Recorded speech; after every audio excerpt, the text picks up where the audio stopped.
voiceofcongo.net, news en real time. Bien-aimés dans le Seigneur, bonjour. Nous avons installé ce Sungolo à Kokota na bien les internet après long moment de silence. Et ça veut dire que toi qui n'as pas de déplacement moqué, mais nous avons installé ce Sungolo à Kokota na bien. Le coup la temps ils ont pressé avec vent il y a apostasie, ce qui veut dire que abandon à pire parole. Vous allez juste aider les enfants de Dieu à revenir dans la parole et puis à comprendre la bonté du Seigneur. C'est pourquoi la Bible tout entière est allée cacher le mystère révélé ou peut-être aux autres occasions peut-être autant en passant. Mais aujourd'hui, la ligne juste na idée moi en Zambie au comprendre tant que l'épouse du Seigneur les pourquoi le Seigneur Jésus avait dit quiconque parlera mal contre le Fils de l'homme, il sera pardonné. Mais celui qui parlera mal contre le Saint-Esprit, il ne sera pas pardonné ni dans ce siècle, ni dans les siècles à venir. Et au cas ce que Jésus a dit, nous allons lire un passage de la Bible dans Matthieu chapitre 12, au verset 32. Quiconque parlera contre le Fils de l'homme, il lui sera pardonné.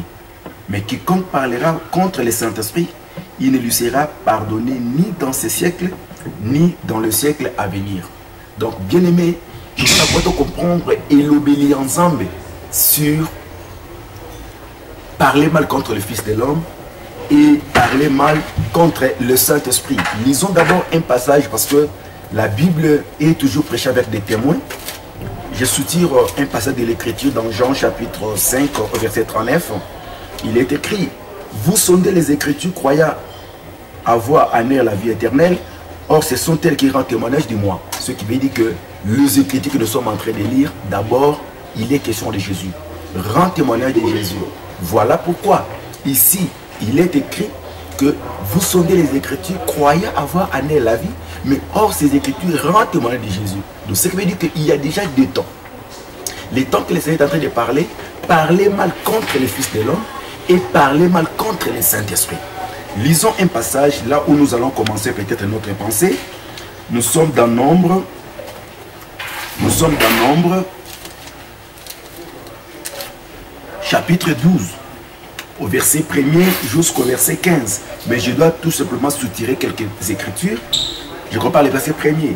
Marie et Aaron parlèrent contre Moïse au sujet de la femme éthiopienne qu'il avait prise, car il avait pris une femme éthiopienne. Ils dirent: et c'est seulement par Moïse que l'Éternel parle. Ne c'est pas aussi par nous qu'il parle. Deuxième verset, Yassé, Bokotango, Mobimbalango. La nuée se retira de dessus des tentes et voici Marie était frappée d'une lèpre blanche comme de la neige. Aaron se tourna vers Marie et voici elle avait la lèpre.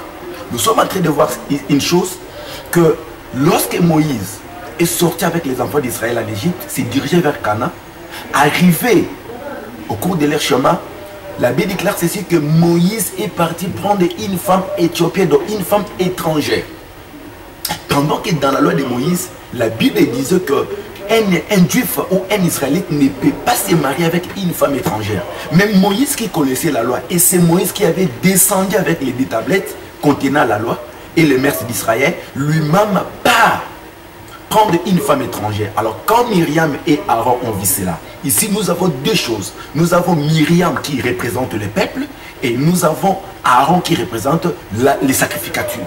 Remarquez maintenant, lorsque Moïse a pris la femme, Aaron et Myriam se sont murmurés contre Moïse. Parce qu'en ce moment-là, quand vous lisez dans Ézéchiel chapitre 2, vous verrez que lorsque le Seigneur est en train de parler sur les fils de l'homme, les fils de l'homme veut dire un prophète. Voyez, alors il a appelé Ézéchiel fils de l'homme. Même quand il voulait tuer la femme d'Ézéchiel, Dieu voulant, avec vision séquencée et puis là, et la version Congo, Dieu nous aidera à expliquer sur la mort de la femme d'Ézéchiel au jour du Seigneur.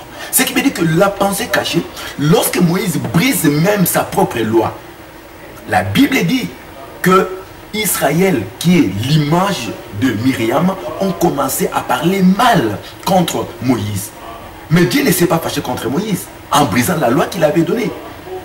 Mais vous verrez que c'est Myriam qui a été frappée, pas le sacrificateur Aaron. Pourquoi Aaron n'était pas frappé? Mon frère, il y a le pourquoi de chaque chose. Donc Dieu a caché une pensée là-dessus. Mais le problème d'abord de comprendre que Moïse était le fils de l'homme parce qu'il était un prophète. Et quand Jésus est venu, Jésus a dit, le fils de l'homme n'est pas venu pour condamner le monde. Il n'est pas venu pour juger le monde. C'est que le fils de l'homme, on peut parler mal contre le fils de l'homme, il n'y a rien qui peut arriver. Mais il y a une seule chose, c'est l'impureté qui se manifeste. Voilà pourquoi, lorsque Myriam a parlé mal contre Moïse, la Bible déclare que Myriam a été frappée de la lèpre.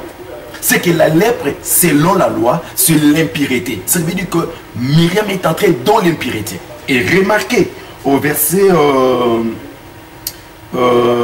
15, Marie fut enfermée 7 jours en dehors du camp et le peuple ne partit point jusqu'à ce que Marie fût rentrée. Ce qui veut dire, la lèpre de Myriam n'a pas entraîné la marche d'Israël. C'est que Israël s'est arrêté. Bien aimé, vous voyez quelque chose? Il y a deux choses maintenant. Moïse ici est l'image de notre Seigneur Jésus. Tandis que Myriam est l'image d'Israël. Tandis que Aaron est l'image des sacrificatures lévitiques. Mais lorsque maintenant le véritable Moïse, qui est le Seigneur Jésus-Christ, est devenu, selon Jean, nous allons lire encore ces passages de la Bible, dans Jean chapitre 1er, écoute ce qu'elle dit la Bible.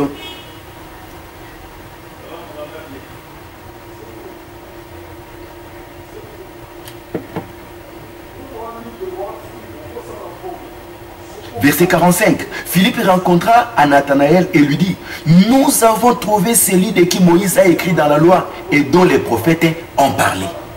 Jésus de Nazareth, mais on ajoute fils de Joseph. Au jour du Seigneur, je te donnerai la lumière. Pourquoi on a dit Jésus-Christ de Nazareth, mais on ajoute fils de Joseph? Très important, bien aimé. Mais la Bible me dit ceci, que nous avons trouvé celui dont Moïse a parlé. C'est que tous les mouvements que Moïse a posés dans la Bible, il parlait de notre Seigneur Jésus. C'est quand tu entres dans une église, frère, où on parle que des choses terrestres, où on parle, les gens veulent s'approprier des Écritures, frère, ce n'est pas une bonne église. C'est une église apostate. Parce que la Bible tout entière parle de Jésus. Et dans Deutéronome 18:15, Moïse a dit, l'Éternel, votre Dieu, vous suscitera un prophète comme moi. C'est que quand Dieu va susciter une autre prophète, ce prophète aura la même mission que Moïse avait. Moïse avait la mission de délivrer Israël et le Seigneur Jésus était venu pour délivrer Israël dans l'ombre, mais dans la réalité, c'est l'église. Vous voyez, et en même temps, Moïse a apporté une alliance que nous appelons l'ancienne alliance. Et quand Jésus est venu, il apporte la nouvelle alliance. Mais maintenant, quand Jésus est venu, vous verrez que Israël, qui est l'image de Myriam, ont parlé mal contre le Seigneur Jésus. Ils ont parlé mal contre le Seigneur Jésus. En parlant mal contre le Seigneur Jésus, c'est ça les paroles de Moïse. Pourquoi? Parce que le Seigneur, quand il est venu, il n'était pas venu uniquement pour Israël, mais il était venu aussi pour les nations. Parce que la pensée du Seigneur était pour justifier les nations. Alors, nous voyons maintenant dans Ésaïe chapitre 65. Nous lisons encore un témoin pour aider les enfants de Dieu, pour montrer combien tu es coûteux, tu es important aux yeux du Seigneur. Verset 1er.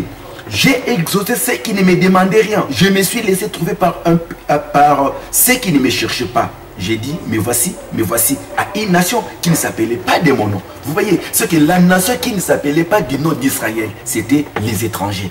Comme la femme éthiopienne, comme une femme étrangère que Moïse est parti prendre. Or, cela montrait l'œuvre que les saints devraient venir accomplir. Alors, en ce moment-là, Israël, on parlait mal contre le Fils de l'homme. Ce que le Fils de l'homme a parlé, c'est l'hérégie de l'œuvre de la rédemption, l'œuvre du rachat que le Seigneur était venu apporter.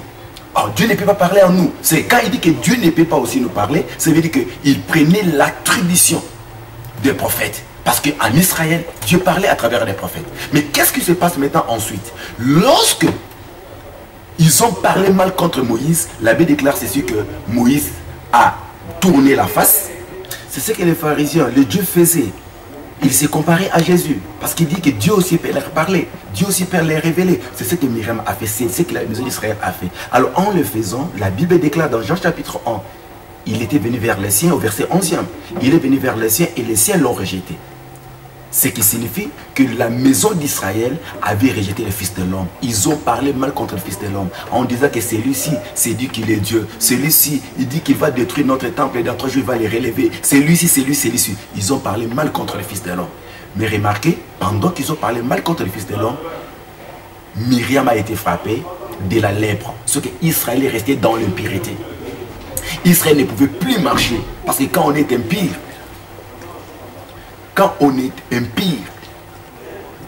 on ne peut jamais continuer à servir Dieu. Voilà pourquoi Israël était dans la lèpre pendant 7 jours. Or, le chiffre 7, c'est juste la pensée de Dieu dans la création. Pourquoi nous disons cela? Parce que selon la parole de Dieu, la Bible me dit ceci. Lorsque le Seigneur est venu, il est venu proclamer une année de grâce. Or, dans l'année de grâce nous introduit dans 7 jours. Pourquoi? Parce que l'année nous présente une journée. Mais dans les 7 jours, nous voyons qu'il y a les matins et il y a les soirs. Et dans le matin et le soir, le Seigneur a besoin maintenant d'accomplir 2 choses. Pourquoi nous disons 2 choses? Parce que d'abord, les matins, l'Éternel traite avec Israël. Et le soir, le Seigneur vient traiter avec nous les nations. Mais pourquoi maintenant le Seigneur, lorsqu'il permet que Myriam soit léprée, mais il permet que Myriam soit léprée pendant 7 jours? Vous voyez, parce que la création a eu 7 jours. Voilà pourquoi à la croix, le Seigneur Jésus devait présenter une nouvelle création. Et en présentant la nouvelle création, la Bible confirme ceci. La Bible confirme ceci, que si quelqu'un est en Christ, il est devenu une nouvelle créature. Ce qui veut dire que s'il est une nouvelle créature, ce qu'il est dans une nouvelle création. Pendant 7 jours. Ce qui veut dire que pendant 7 jours, Israël est dans la lèpre et nous les nations, nous sommes maintenant dans la grâce. Vous voyez, voilà pourquoi Jésus maintenant montre que non, il est le 7e jour comme étant le sabbat. C'est quand il dit le 7e jour, ça veut dire qu'il devrait marcher avec son peuple pendant 6 jours. Et le 7e jour maintenant, il y a le repos. Au jour du Seigneur, nous allons préciser encore la chose. Mais le problème c'est quoi? Pendant 7 jours, Israël est dans la lèpre, Israël ne peut plus continuer. C'est que le chrono pour la maison d'Israël est arrêté. Le chrono pour la maison d'Israël est arrêté. Pourquoi ils sont arrêtés? Parce qu'ils ont parlé mal contre le Fils de l'homme. C'est que nous comprenons par là que la maison d'Israël, quant à la chair, ont été aveuglés. Ils ne pouvaient plus marcher. Pourquoi? Parce que Romains chapitre 11 devait voir son accomplissement. Parce qu'ils ont parlé mal contre le Fils de l'homme. C'est qu'ils ont parlé mal contre le Rédempteur, contre les prophètes qui étaient venus pour leur donner le salut, pour leur montrer l'œuvre de la croix, mon frère. Vous voyez?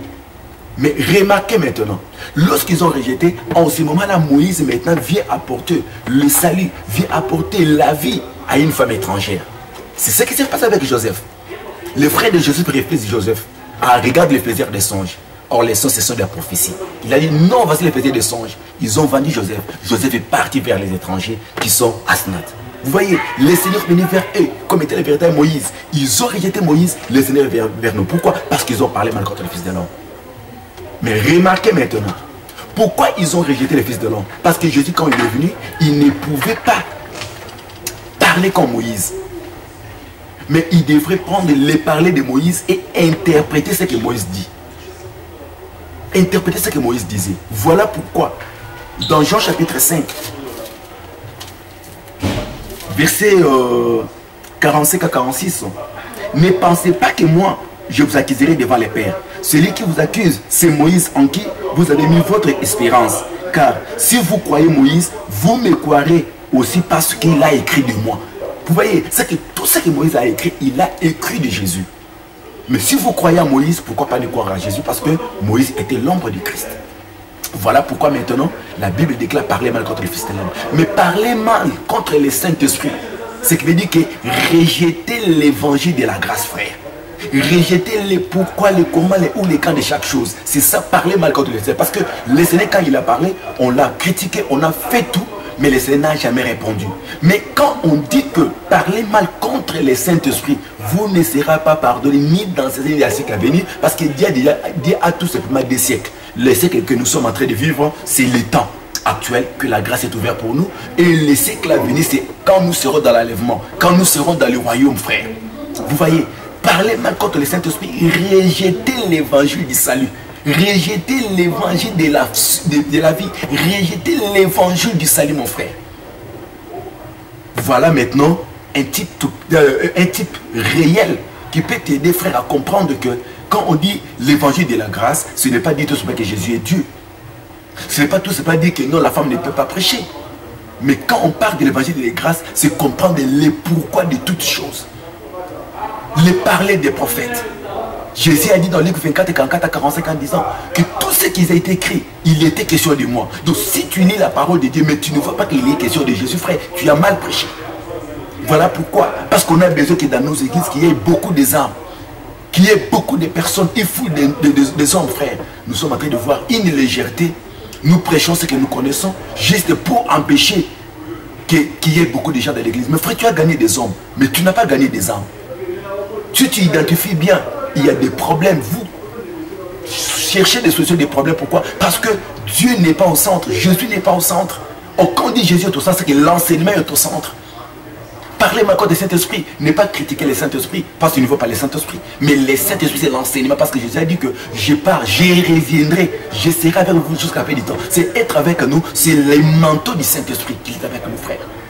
Parler maintenant contre le Saint-Esprit dit que rejeter l'évangile du salut, rejeter les pourquoi de chaque chose, quel est celui de mes frères. Jésus, quand il est venu, il cherchait par la voix des prophètes, les psaumes et la loi de Moïse pour montrer les gens ce qui les concernait. Comment toi tu prêches? Comment toi tu prêches? As-tu cherché les pourquoi des choses? Non. Lisons un passage parce que je n'ai pas beaucoup de temps. Aujourd'hui, Seigneur, nous aurons continué, frère. Parce qu'il a fait beaucoup de temps. Nous voulons aider les enfants de Dieu à comprendre quelque chose dans la pensée de Dieu. Je suis dans Luc chapitre 16, verset 19. C'est un verset, peut-être vous lisez beaucoup, mais nous allons encore comprendre la pensée de Dieu. Il y avait un riche qui était vêtu de pourpre et de fin lait et qui chaque jour menait de joyeuses et brillantes vies. Un pauvre nommé Lazare était couché à sa porte couvert de l'ulcère et désirait de se rassasier des miettes qui tombaient de la table du riche. Et même les chiens venaient encore laisser ce ulcère.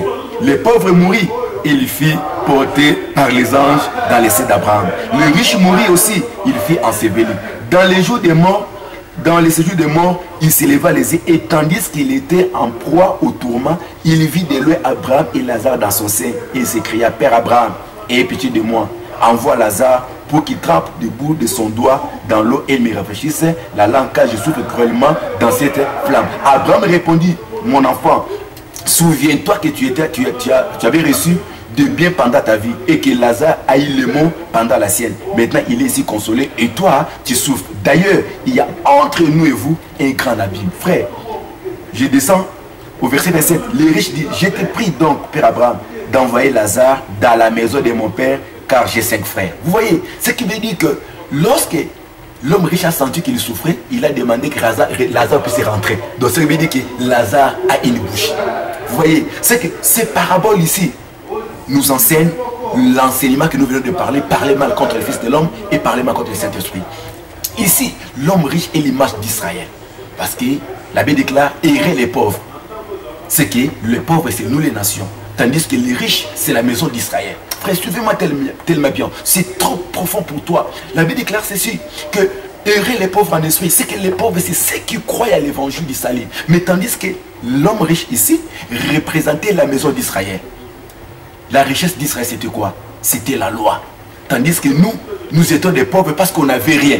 Si vous lisez dans Romains, chapitre 9, vous verrez que la Bible déclare ceci, que à Israël, Dieu leur avait donné le culte, il leur avait donné les alliances, il leur avait donné les promesses. Mais nous, dans Éphésiens chapitre 2, verset 11, il est écrit, souvenez-vous, nous étions sans Christ, donc sans rien. Donc c'est qu'Israël avait la richesse. Mais qu'est-ce qui se passe? Lorsque l'homme Lazare est venu, Lazare est l'image de notre Seigneur Jésus. Frère, suivez-moi bien. Mais pendant que l'homme riche avait sa table, la table c'était quoi? Frère, quand vous lisez dans Romains chapitre 11, dans Romains chapitre 11, on dit ceci. Romains chapitre 11, verset 9. Que leur table soit pour eux un piège, un filet, une occasion de chute et une rétribution. Que leurs yeux soient obscurcis pour ne point voir et tient leur dos continuellement courbé. La Bible déclare c'est sûr que leur table soit une piège pour eux. Ce qui veut dire que nous comprenons que la table, ce n'est pas une autre chose, ce n'est que la loi. C'est que la loi était le piège pour les enfants d'Israël. Ils se réjouissaient de la loi. Ils étaient dans la joie. C'est cela où ils mangeaient. Mais vous allez remarquer maintenant que au lieu que Lazare, frère, soit dans la maison de l'homme riche, Lazare s'est trouvé à la porte, frère. Dans Genèse chapitre 4, la Bible déclare ceci. Dieu a parlé à Caïn. Si tu agis bien, tu relèveras ta tête. Mais si tu agis mal, les péchés c'est ta part. C'est que la porte, c'est l'œuvre de la loi. La porte, c'est toute une alliance. C'est que Jésus, quand il est venu, il ne pouvait pas entrer dans la loi de Moïse. Mais lorsque Jésus est venu, il s'est mis tout simplement dans l'alliance de Moïse. Parce que Matthieu chapitre 7, il est écrit que je ne suis pas venu abolir la loi, je suis venu d'abord pour l'accomplir. Il faut d'abord que la loi soit accomplie avant d'être abolie. Parce que lorsque la loi est accomplie en Jésus, Jésus dit dans Romains, dont il parle à travers le frère Paul, dans Romains chapitre 10, verset 4, Christ est la fin de la loi. Vous voyez, ça veut dire que lorsque nous voyons d'abord l'histoire de Genèse chapitre 4, Abel est l'élément du Seigneur Jésus, tandis que Caïn est l'élément d'Israël. En tuant Caïn, en tuant Abel, nous remarquons que le péché était couché. C'est que là où il y a la loi, dans l'ancienne alliance, il y a toujours les péchés. Vous voyez, alors la Bible déclare maintenant que Lazare était couché à la porte. Il n'a pas entré. Mais le problème c'est quoi? La Bible dit ceci, que lorsque le Seigneur Jésus-Christ est venu comme étant le véritable Lazare, il était venu impur parce qu'il devait prendre notre nature. Vous voyez, parce qu'il dit qu'il était là avec des plaies. Alléluia. Il avait des plaies, frère. Mais qu'est-ce que Lazare s'est rassasié? Lazare s'est rassasié que du miette qui tombait de la table. C'est que la loi, c'est que les Israéliens rejetaient les miettes qui tombaient dans leur table. Jésus ne mangeait pas la nourriture qui était dans la table. Mais il retirait les miettes, frère. Ce qui tombait du table. Donc ce qu'Israël a négligé. On sait qu'Israël a négligé ce que nous appelons la grâce. Israël mangeait la loi, ils ont négligé la grâce. Vous voyez, donc quand ils ont négligé la grâce, Jésus devait récupérer la grâce. Quand il récupère la grâce, il va les donner maintenant à un autre peuple. Le peuple qui donne, c'est à nous. Vous voyez, ça veut dire qu'Israël ont rejeté le Fils de l'homme, mais en même temps, il rejette aussi le Saint-Esprit, parce que le Saint-Esprit parlait à cause de rejeter l'évangile du salut. Or, l'évangile du salut, c'est ce qui est refusé, ce qui est jeté. Or, ce qui est jeté, c'est le Seigneur est venu récupérer cela maintenant. Il a donné maintenant son sens, il a donné l'explication et nous l'avons reçu. Voilà pourquoi il est écrit que les chiens venaient. Les chiens venaient lécher les plaies de Lazare. Frère, lécher pourquoi? Pour que Ésaïe 53 s'accomplisse. Là où il est écrit, c'est parmi ces maîtressures que nous étions guéris. Ça veut dire que pour que les chiens soient guéris, ils ont besoin de plaies de Lazare, frère. Sans les plaies de Lazare, frère, tu ne seras pas guéri. C'est que les plaies de Lazare, c'est ça l'œuvre de la croix qui permet aux chiens de venir être sauvés. Pour finir, dans Matthieu chapitre 15, verset 21, je peux lire quelque chose. Voici une femme cananéenne qui venait de ces contrées, lui cria: aie pitié de moi, Seigneur, fils de David, ma fille est cruellement tourmentée par les démons. Je prends le verset 26, vous allez lire cela jusqu'au verset 28. Il répondit: il n'est pas bien de prendre l'épée des enfants et de les jeter aux pieds des chiens. Vous voyez, c'est que les chiens étaient ensemble avec Lazare. Les chiens étaient les amis de Lazare. Vous voyez, mais quand Jésus vient pour donner la nourriture à cette femme, la femme demande la nourriture à Jésus. Jésus dit: il ne peut pas donner les aliments des enfants. C'est que les aliments des enfants, c'était la loi. Il ne peut pas donner aux chiens. Vous voyez, il a considéré les étrangers comme des chiens. Vous voyez, mais qu'est-ce qui se passe? La femme répondit: oui, Seigneur, dit-elle, mais les petits chiens mangent les miettes qui tombent de la table de leur maître. Ah, je comprends maintenant que les chiens ne peuvent pas manger sur la table du riche, mais les chiens vont manger à travers Lazare, frère. À travers Lazare, bien-aimé. C'est que l'évangile de la grâce, frère, nous les trouvons en Jésus. Nous les trouvons en Jésus. C'est par le Seigneur Christ que toi et moi nous serons sauvés, frère bien-aimé. Les miettes qui tombaient, c'est ça la grâce, frère. Ce qu'Israël a rejeté. Mais nous les voyons aussi aujourd'hui. Les gens qui disent qu'ils sont sauvés, frère. Les hommes de Dieu, ils te présentent un enseignement de la loi. L'enseignement de l'homme riche. Qu'est-ce que l'homme riche avait? Mais remarquez, lorsque Lazare est parti, il est rentré. Il rentre où? Sur le trône d'Abraham. Oh, dans Ésaïe, chapitre 63, verset 16. Tu es cependant notre Père, car Abraham ne nous connaît pas. Et Israël ignore ce que nous sommes. C'est toi l'Éternel qui est notre Père. Vous voyez, ce que Israël ne nous connaît pas. Mais selon la parole de Dieu, on confirme que Abraham véritable, c'est l'Éternel notre Dieu. Voilà pourquoi, lorsque le Seigneur ressuscite, il dit, je m'en vais au Père. C'est que Lazare rentre chez le Père. Quand il rentre chez le Père, voilà pourquoi l'homme riche se retrouve dans les tourments. Les tourments là, ce n'est pas l'enfer, parce qu'à l'enfer, on ne peut pas parler. C'était les tourments, la tribulation, on va aussi parler de ça. Parce que pendant 7 jours, le rêve ne peut pas continuer le chemin. Tu as besoin de la création, je parlais de la création sur les 7 jours. Ne te dérange pas. Si tu as besoin, appelle-nous dans les numéros qui vont s'afficher sur les bas de vos écrans. Bien aimé, c'est alors que Lazare pouvait demander, et l'homme riche pouvait demander à Abraham. Il n'a pas demandé à Lazare, il a dit à Abraham, c'est qu'il demande au Père s'il peut encore remettre le temps à Lazare de retourner encore pour aller prêcher Israël.